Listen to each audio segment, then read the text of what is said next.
يقول السائل: السلام عليكم ورحمة الله وبركاته. بديت بهذا السؤال لأنه مهمة.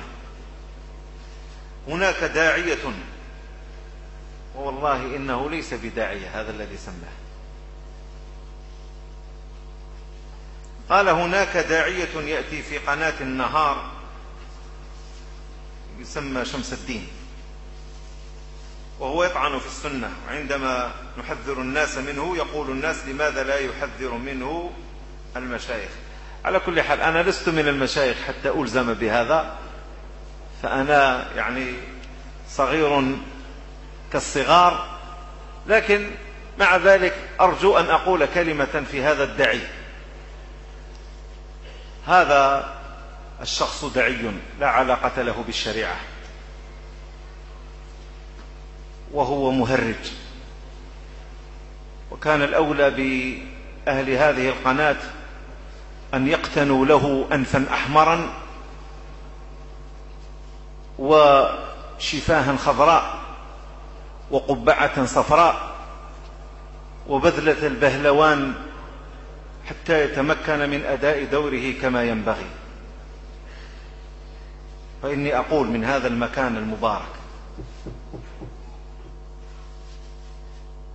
هذا الرجل خبيث وينطوي على خبيئة سوء،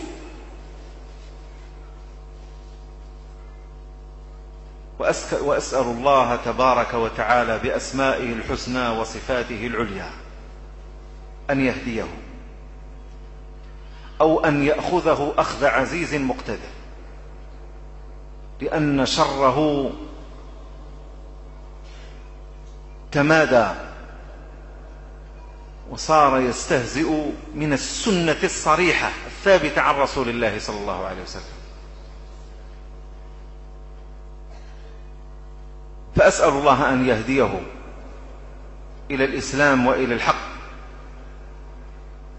أو أن يأخذه ويريح منه الأمة. وقد ابتلينا بمثل هؤلاء المهرجين الذين اعتلوا منابر القنوات، صاروا يفتون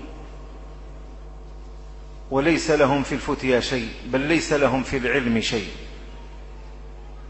أنا أقول: لا يجوز للمسلمين أن يستمعوا لهذا الرجل الداعي الذي لا ناقة له في العلم ولا جمل. وحذروا منه الناس، وإياكم أن تستمع إليه نساؤكم يا من ابتليتم بالقنوات، إياكم أن تستمع إليه نساؤكم في البيوت، لأن عموم النساء تستميلهم الحكايات، وهو خبير بالحكايات وفذلكة الحكايات والكذب الصريح، فإنه والله كذاب أشر، والله المستعان.